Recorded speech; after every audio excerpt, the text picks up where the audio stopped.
Hi, I'm Carrie Eisenberg, and I've been a member at Olivet for about 11 years. I'm pleased to deliver today's devotional. About 5 years ago or so, I joined in the Friday book discussion group at Olivet. We started with reading selections from C.S. Lewis that he wrote, such as Mere Christianity and Miracles. I enjoyed this time and reading immensely, and so I'm going to jump off today with some reflections from his book, Mere Christianity. It was taken from radio broadcasts that Lewis did on the BBC during World War II. It was immensely popular at the time and cheered and reassured the country at a very uncertain point in history. I thought it was appropriate during this time of quarantine to reflect on what he wrote about faith. When Christians talk about faith, it usually means a few things, one of them being the belief in the one true doctrine of Christianity, which Lewis says takes a great deal of willpower. He offers the example of going in for a surgery and having the faith that the anesthesiologist will have the skill to keep him from feeling pain and things of that nature.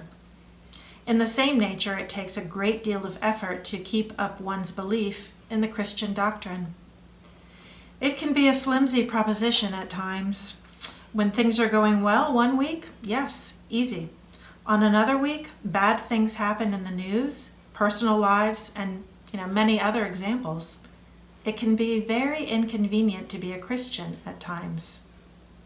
But Lewis says at this point, faith is, and I'm quoting here, the ability to hold on to things your reason has once accepted in spite of your changing moods.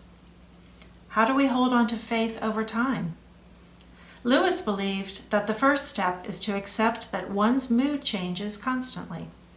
The second step is to engage in Christian practice, prayer, worship, and religious readings.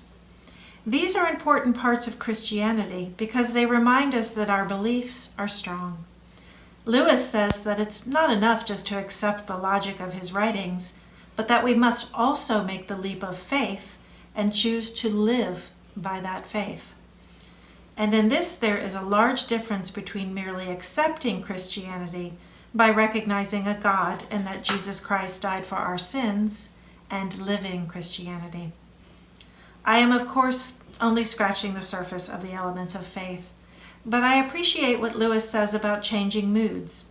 In this very uncertain time that we find ourselves now, moods swing throughout the day depending on what news program you watch, what the weather is, how lonely you are, how sad you are about missing gatherings and celebrations. The list goes on and on. So I feel like Lewis is giving permission to accept all of this and still keep the faith. It's very hard work, and it's a choice that we have to make every day.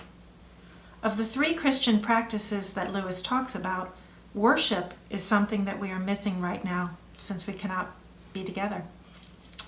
So maybe we lean harder on prayer and religious writings, and we keep the faith that we will sometime again gather in worship. I'm going to end this with not so much a prayer. Well, it's a prayer, but it's also a poem from a book of poems that I have by Wendell Berry called Sabbaths. The dark around us come.